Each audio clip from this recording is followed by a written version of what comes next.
What's up guys, BltzZ here today bringing you another video. In today's video we got some news and info drops about Final Fantasy VII Remake Intermission Yuffie's DLC.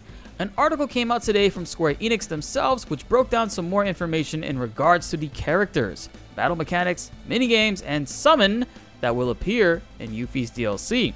Just so you guys know, spoiler warnings are active right now, so be careful about watching any more of this if you don't want to know certain details about Remake Intergrade and Yuffie's DLC.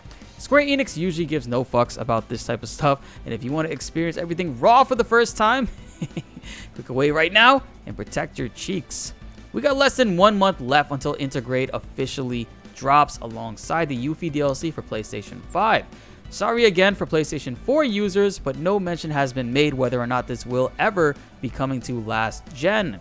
The ending, however, of the last trailer specified that Intergrade will have at least 6 months of exclusivity on the PlayStation 5. So it's actually unknown whether or not this means we'll be getting the PC or Xbox version in December, or that it'll actually be released and ported for PlayStation 4, which I highly doubt. I personally think that the PC and Xbox versions are more believable and possible to come within December. Now with all that being said, let's get into this video. The first bit of information wants to talk about Nero and Scarlet, the two bosses it seems we will be fighting in Intermission's DLC. Nero is a Sviet and younger brother of Vice, which I had no idea about personally. Nero is able to wield the power of darkness and engulf and drag people down into the abyss. He worships his older brother a lot and will probably have some very unique combat mechanics. His ability to wield darkness sounds like something straight out of Kingdom Hearts, I'm not gonna lie, which I'm sure a lot of you guys are not happy about hearing. The next excerpt about Scarlet is talking about her position within Shinra, being the weapons development head. She currently is conducting trial research on the ultimate materia, which is what Yuffie and Sonon's mission from Wutai is to retrieve, which explains why these three cross paths with each other in the new trailer, and it's also revealed that she is a boss battle. She is also wielding the power of a mech, but not just any mech. If you look closely at it, you can clearly see that only 31.4% of people that watch and love these videos are currently subscribed. Guys, we have new memberships on the channel. A lot of you guys might have lost your materia colors and membership tier because we had to refund all of you guys' last month's memberships to make the changes. So be sure to join back today and make sure that your memberships are active. We are refining, fine-tuning, and making new badass emojis for the channel. I cannot wait to share with you all. Trust me, this new stuff is looking amazing, and it's taking everything within my power to not showcase you guys the rough results. Subscribe today so you don't miss out on more Final Fantasy VII Remake coverage. We are currently at 41 members, and once we reach 77 members, we will be starting a Final Fantasy VII Original Let's Play of only using the base weapons and accessories from the beginning of the game. You won't want to miss out on that one, guys, so subscribe and join the memberships today. But no, seriously, if you guys carefully look at this mech that Scarlet is in, this is a straight up Magitech armor. Long time within Final Fantasy lore, Magitech armors have found themselves being brought back into the fold. Pilots of these mechs are able to utilize magic at a higher potency and deal crazier damage. Between magical sabers and cannons, she's looking to clap up Yuffie and Sonon the very same way that her machines destroyed Sonon's sister. Too soon? Next up, the article brings up battle mechanics and how things will work within Yuffie's DLC. Sonon, of course, is not controllable directly by the party. However, we can trigger him to do specific actions, as well as combo attacks with Yuffie, which is most definitely a testing ground or sort of a taste of what's to come in Remake Part 2 once we get full party combat. We will have the opportunity to have specific team-up combos, I'm sure. I mean, Final Fantasy 15 had it, and I can only imagine how dope it will be in Remake. Solo Yuffie deals great damage, but the key to her gameplay is to utilize Sonon to execute attacks simultaneously to deal heavy damage to the enemies. The L2 button, once both characters have ATB, can activate synergy, which allows them to team up and can increase enemy stagger gauge up pretty quickly compared to solo battle.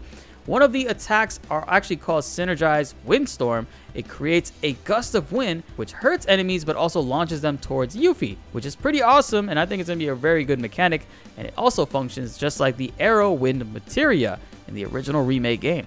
One thing I didn't think this article was actually going to talk about are limit breaks, which hella surprised me, I'm not going to lie. I mean, we already see Yuffie's limit break Bloodbath in the previous earlier trailers, but it turns out Sonon actually has a limit break too. His limit break is actually called Dance of the Dragon, which is a multi-hitting limit break, and we see it very briefly in the latest trailer. I really could not tell what was going on when I first saw this a couple weeks ago. I thought that maybe this might have been another team-up attack combo, or something of the sort.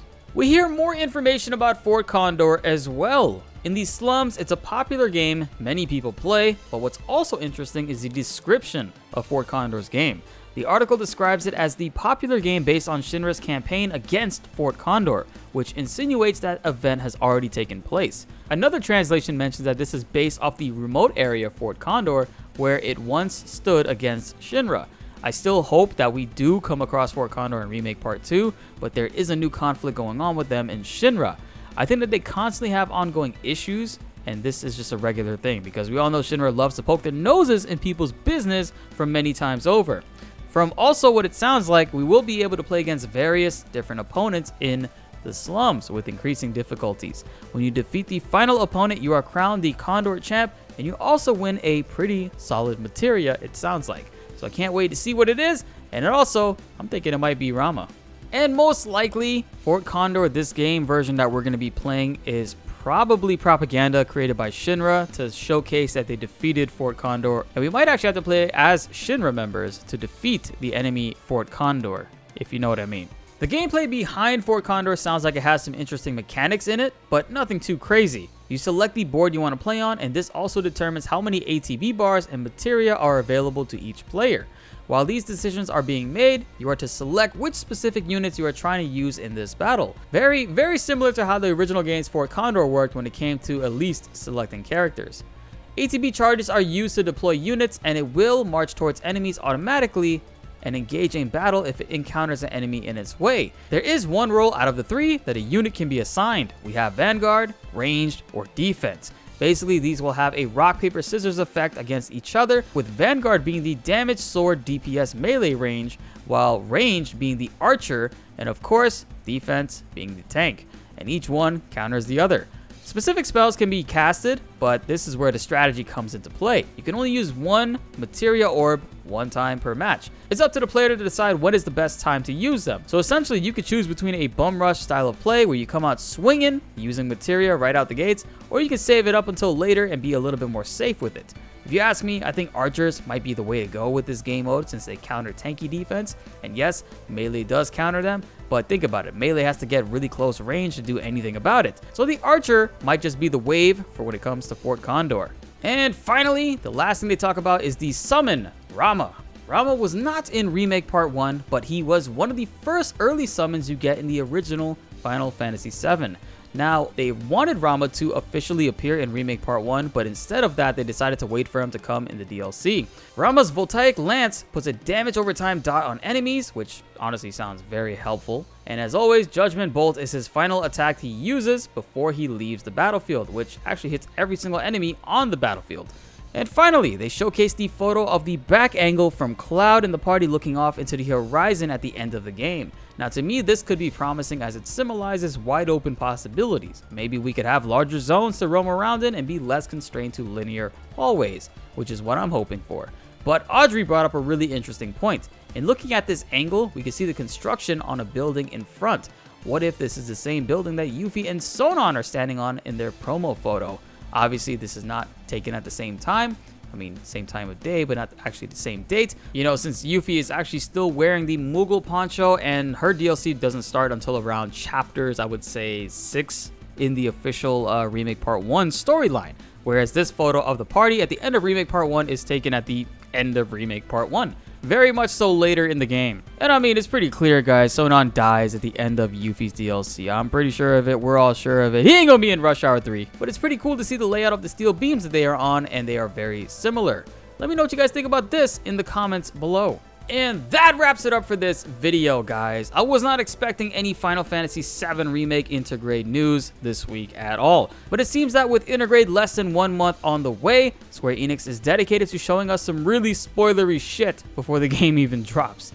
I do hope they end up changing their methods one day, but in this career path, I can't really avoid it, so I really don't mind.